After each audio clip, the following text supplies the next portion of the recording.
so I'm with Grant Elliott, and he is going to fix my back. It's been hurting for the last 3 months, and I'm trying to get it right.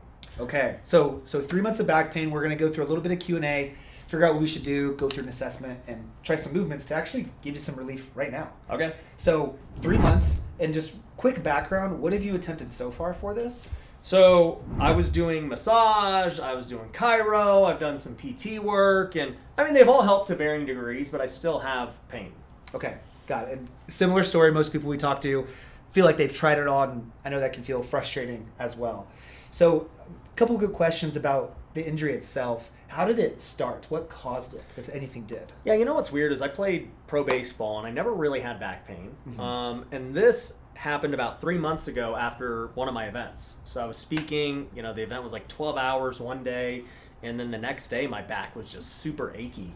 And I was like, all right, well, maybe it's going to go away. And the next day it didn't, and then the next day it didn't. And usually, like, if I have a soreness, it's going to go away within a couple of days, but this didn't. And so I knew something was wrong, and that was when I started the journey. Okay, understood. And when it initially happened, have you had any radiating symptoms down the legs at all? Yes. Okay. Any one particular side? Yeah, my left side for sure, and it was going all the way down my leg. All the way down. How far down specifically? To the foot, ankle, to the knee? Maybe like around the knee was where it stopped. Okay, so that's what you felt initially. Are you now, present day, or let's say the last week or so, are you feeling any radiating symptoms at all? I can still feel it in my back, but definitely not down the leg as much. Okay. Yeah. And has that flared up at all recently with certain movements or activities? So it's weird. I golf a lot now, and it was getting better, and then I golfed 3 days in a row, and then it flared back up, and I was like, all right, I'm going to have to chill out and not golf that much. Okay, got it. And up until this point, have you received any imaging for this or received any alternative diagnoses? Not that imaging is necessary, it isn't always, but have you received a diagnosis up until this point? Yeah, my PT said that it was a disc issue. Okay. And my chiro also said it was a disc issue, but I've never, I haven't got an MRI or anything. Sure, and many times just for educational purposes, we don't always need an MRI or imaging to know that the disc issue. Disc issues are very common injuries. It's not like oh my gosh, I need surgery and disaster mode. It's highly recoverable. 97% of disc herniations can be resolved without surgery. Okay. So, and they're very characteristic of certain questions. So I guess I'll ask you a few key questions.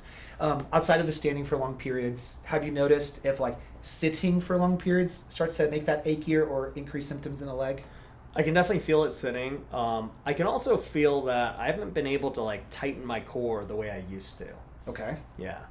What about first thing in the morning, getting out of bed, bending over it? Yeah. The bed is the worst. Waking up in the morning is the worst. Extra stiff, yeah. It aches. And then if I get going, it's much better. Yeah. Do you feel like when you first get up, it's almost kind of like takes a few steps to get up straight? Dude, I literally have to roll out of bed okay. and just kind of slowly, because I can't get out the way I used to where I'm just bam. Okay. Yeah. Okay. And last question, what about bending over to put on socks and shoes, things like that? That bending motion? Yep. The bending motion is where the pain really is. Okay. Yeah. Understood. And with most disc issues, which once again are very common, majority of them, not all of them, are what's called flexion intolerant, which means flexion of your spine is bending, so sitting long periods, bending for getting out of bed. These are very characteristic symptoms of a common flexion intolerant disc issue. So this is matching up with a really common pattern we see literally every day. So with that context now, we're going to go through a really basic movement assessment.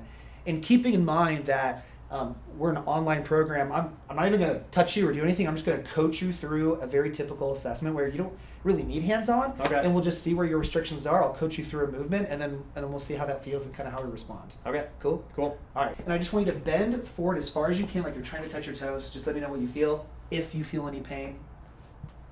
Little stiffness on the left side. Okay. So lower back, left side. Yeah.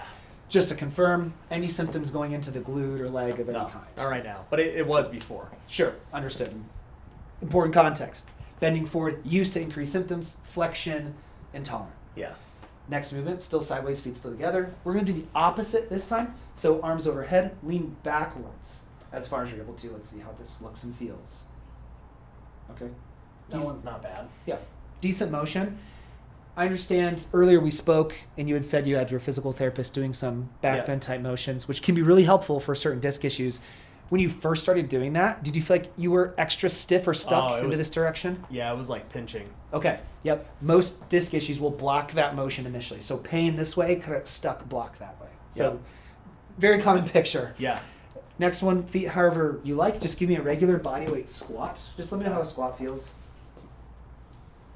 Still just a little bit of tightness, but Okay. it's not terrible right now. Yeah, and I understand you're not super flared up. Like, I'm not anticipating you saying like, oh, So cool. Turn and face this way, please. We're gonna put our feet together again. You're just gonna put your arms to your sides, and you're gonna rotate as far as you can each way. Let's see how that feels. Anything either way? No, not really. Cool. Next one, we're gonna put our feet shoulder width. And I'm going to focus on pushing my hips to the sides, kind of keeping my chest still, just pushing my hips straight to the side. See how this feels. Little stiffness on that one. This one's not too bad. So more so pushing the hips to the left? Yeah. Okay. I just want you to lift one leg up and just cross it over the other, like you're just, doing a piriformis stretch, and just see how this feels on one side. We're going to compare it to the other. Nothing fancy here. Yeah, it's fine right now. Fine enough? Yep. Okay. And then the last one we're going to do is, in this position, I want you to kind of slouch forward, bring your chin down, and then you're going to straighten one leg at a time, like you're pointing your toes to the ceiling. So slouch forward. Yep, exactly right. I can feel that in my back. Okay, and then do the right one. Not as much. Definitely the left one. Okay, so you can take a break there. We're gonna just summarize what you did feel. Okay, so bending forward, little bit of pain, stiffness on the lower left back, no big deal. Squat, a little bit of achiness, nothing crazy. Hip shift, pushing the hips to the right, little bit of pain, once again, nothing crazy. And then this last seated test does bring on low back pain with the left leg specifically. Yep. And once again, the left leg was the leg that the symptoms were going down. Mm-hmm. So what's happening here, if I can explain this, when we extend the left leg, what that's doing is it's tensioning your sciatic nerve, which was flared up previously, causing the pain to go down. So bending forward, putting pressure on the disc, extending the leg, stretching the nerve. So this is a nerve tension test for sciatica, for disc issues. So when someone gets in this position, extending that nerve, stretching the nerve, I feel more pain in my back, or I feel more pain going down my leg. Extremely obvious. This is a disc sciatic issue. Very common, very mechanical. That turns it on, and then we relax and it goes away. So really, really common pattern. So we're going to start with one super simple exercise, very similar to one you discussed with me earlier, and we're going to see if this one exercise can change the way that some of these tests feel. Okay. And what I want you to do, I'll stay behind you, is I want you to lay long ways right here on your stomach. All right. Okay. So this is going to look like a cobra, pose like in yoga, but it's going to be done a little bit differently. You're going to put your hands under your shoulders like you're going to do a push-up. Okay. I want you to point your toes away from you. Okay. And I want you to totally relax your low back and your glutes and your hips. Just pretend like you're paralyzed from the waist down, and just push your chest up off the ground like you're doing a cobra. Okay. Just go as far as you can comfortably. Does that feel okay? Yep. Cool. We're going to do 10 of these. Okay. All right. All the way down and all the way up. Once again, no hands needed. I'm just going to coach them through this like we do over our one-on-one Zoom calls, just ensuring that the individual is doing the right movement in the right way. As you go through this, Ryan, once again, just focus on how it feels. If you feel anything change, I can't imagine you're going to feel any pain or discomfort with this, but if anything does change significantly, of course, relay that message. But feeling okay so far? Yep. Sweet. Once again, reinforcing, low back relaxed, glutes relaxed. We don't want anything fighting this motion, trying to push as far as we can into extension. Once we finish 10, you can relax on your stomach and prop up on your elbows like you're watching TV, reading a book, whatever. Okay. Yep. Just kind of stay in this extended position. So, safe to assume that felt okay. Yep. Cool. From start to finish, did it feel like it got easier, stayed the same? Stayed the same. Yeah, cool. And your overall mobility was pretty good with that. Yep. So I'm gonna talk for like 30 seconds, and then we're gonna do another round. I want to emphasize the reason we're in this position is we can see how his back is right now, and as it was when we were doing the motion, is this is extension of the spine or bending it backwards, which is the opposite of what triggered your pain. So bending forward triggered. Yep. Extending the leg, bending forward triggered. In the past, putting on socks and shoes triggered. Those are all forward motions. So we're doing the opposite motion of what triggered. So if this way makes it worse, let's just see if this way makes it better. Got it. Simple concept, right? And most disc issues respond very well to putting pressure on the other side to kind of work the disc, load the disc, move it where it wants to be to take pressure off the nerve and pressure off sensitive tissues. Got it. So we're going to do just one more round of 10. Okay. This time, I want you to focus on pushing it as far as you can. Okay. Okay? As far as we can. Low back relaxed, glutes relaxed. Is that your belt or your low back popping when you do that? That's my belt. Yeah. I was like, that's happening every time. I wasn't sure. Hopefully it's not my back. No. Oh, and even if it is, it's good. Low back noise, joints popping. It's normal. Some people are worried, or is something out of place? What's that clicking? Nah, joints make noise. It's no big deal. I'm actually getting a tricep workout. Yep. You'll get a nice little pump there. You'll be nice and ready for the show. Yep. I believe that's 6, correct? Man, I'm hoping it was 10. And we're gonna go 7. On these last 3, I want you to exhale at the top, okay? All the way up, hold, exhale, and back down. Yep. 2 more like that. And 1 more. All the way up, exhale. Good. That's it. Go ahead and stand back up as you feel prepared to do so. Okay. Everything feel okay with that set? Yeah, that was great. So for like 10 seconds, I kind of just want you to just walk around. Okay. All right. Kind of silly. I don't care if you walk in circles. I don't care if you walk back and forth. Okay. The reason being is since we just kind of put you through a movement, a stressor to some capacity, sometimes the low back or the hips kind of just need a second to like reset, let the blood kind of move through before we retest these triggers. Okay. Otherwise, the results can sometimes be a little bit skewed. So it just helps things kind of reset. Yep. All right. We're going to do the same movements that you felt any symptoms with before, and we're just going to compare before to after. Okay. So let's start with our toe touch. Sideways, feet together. Bend forward like you're trying to touch your toes. And just let me know what you feel here. Definitely less. If we attack disc issues the right way, his mobility, or like when that leg was flared up, for instance, that leg was limited because of the pressure the disc was putting on the nerve. Mm-hmm. So if we take pressure off the nerve or make the disc happier by moving it, then it's no longer going to lock the leg up and you're going to be able to go further. Mm-hmm. So it's. I know it sounds cheesy. Addressing the root issue, you don't have to stretch that leg for sciatica. You'll have to make it worse. So just find the right movement, and we can free up mobility in all different ways. So, good response there. Yeah, that was good. Let's do the squat next. Let's see how the squat feels. Yeah, feels better.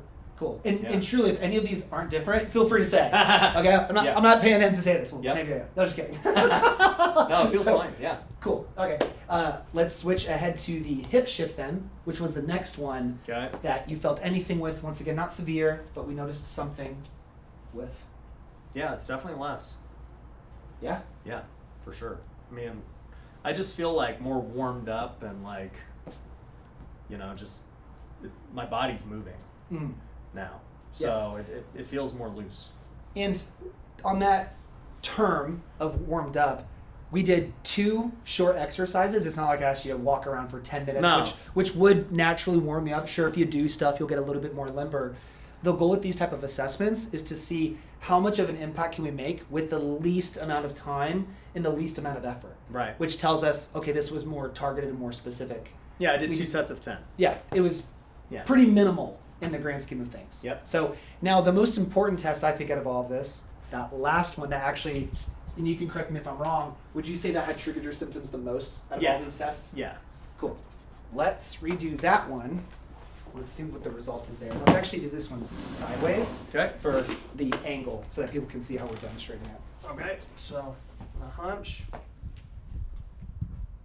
Dude, definitely don't have the pain that I had before. Yeah? Yeah. The other ones were very mild. This one was the most severe. And now, I don't feel it, to be honest. Legit. Is that kind of cool or what? Yeah. Do I just need to keep doing this exercise or what? Yeah. Just So, how do I? yeah. So this is I'm not just saying this for camera purposes. This is a very, very, very classic pattern of flexion intolerant disc issues. This is if you were to pick your avatar of your most ideal scenario, this is the bread and butter of what we do all the time, and we typically get results like these real time on almost every one of our calls with individuals like yourself. Yeah. So the immediate result kind of proves, okay, we know what we're doing, we know what to do from here. that one exercise we did, sure, that exercise is the reason for this change. But then, of course, now becomes the structure and the implementation, as you know, which makes anything work. Yeah. So it's, where do we go from here? Could this one exercise be extremely beneficial to you and someone else if you only did this one movement? The answer is yes. But it won't take everyone all the way to the finish line. Yeah. Usually there's more steps, more progressions, and more things that need to be added along the way. And of course, I would love to provide those to you. Yeah. But just for the sake of this video, like, yes, we know that extension-based movements are going to resolve your issues. This just needs to have a high frequency of consistency, so much higher reps. Some people do this like one time a day. Oh, my PT showed me this. I do it once a day. That's not enough. Like, this needs to be like 5, 6, 7 times a day consistently, sometimes significantly more depending on the circumstance. And there should be progressions to it. So this is like one level. There's levels above this that increase the intensity of the extension and how far we go by adding in more load and more pressure. Those should be completed ideally in most scenarios to ensure we've loaded the disc completely away from the nerve, so the disc is nice and happy, and then we bulletproof the disc so it doesn't happen again. That's how we move forward. I like it. Any questions? Because like, this is actually affecting you. So with what we did, When any you actual say questions 6, about what we 7 did? times a day, do you just mean throughout the day or 6 to 7 sets? Yeah. So yes to both those. So we did 2 sets of 10 right here. Yeah. Sometimes we'll do 3, 4, 5 sets of 10 in the one assessment because certain individuals require a higher dose. Think about movement and exercise like medication. Truly do. If I had a headache, and I don't support this method of resolving headaches, but let's just pretend I take Tylenol for my headache, okay? If I take 1/10 of a pill, it's probably not going to do anything to my headache. Right. If I take 10 pills, that's not going to be good for me. Yeah. So movement prescriptions, rehab prescriptions for back issues is the same way. If you take too little, it's not going to do much. If you take too much, it can make the situation worse. So even of a right exercise, too much or too little will not do anything. Makes sense. So for you, with where you're at, if someone's in a really severe, super flared up sciatica, Me 3 months ago. yeah, this recommendation would probably be different, and there would probably be other, maybe even lower level movements we would be working on. I just want to make that very clear. This is individual dependent. But for you right now, understanding your context and just seeing you move, when I say 5, 6, 7 times a day, that would mean individual sets of 10. So like, you wake up, you do 10, 3 hours later, you do 10, 2 hours later, you do 10, 2 hours later, you do 10. That type of a frequency and that type of a structure is where I would start. So my employees are just going to see me on the ground just randomly like getting after it. And they're going to be like, oh, okay, it's that time. Yeah, dude, we have really dedicated clients who are like in construction, who are on the construction sites. They're in the dirt. They're on a beam, just doing the work. And to be clear, like, this is one powerful movement for someone with your type of issue. You're right. But there's other pieces to this puzzle, but this is one strong piece to the puzzle that can make a significant difference. Now, for you watching me on your screen right now, I know you're struggling with pain and obviously want to fix it. So if you would like to go through an assessment just like I took Ryan through to learn what's causing your pain and how to find relief extremely quickly, then you can get a free demo with my team. And all you need to do is text me the word pain to 317-751-9509, and we'll send you a few questions, and then we can book a time to meet with you, go over your situation, and learn how we can help you wherever you're at in the world. Your life is worth living without pain. Looking forward to talking to you soon.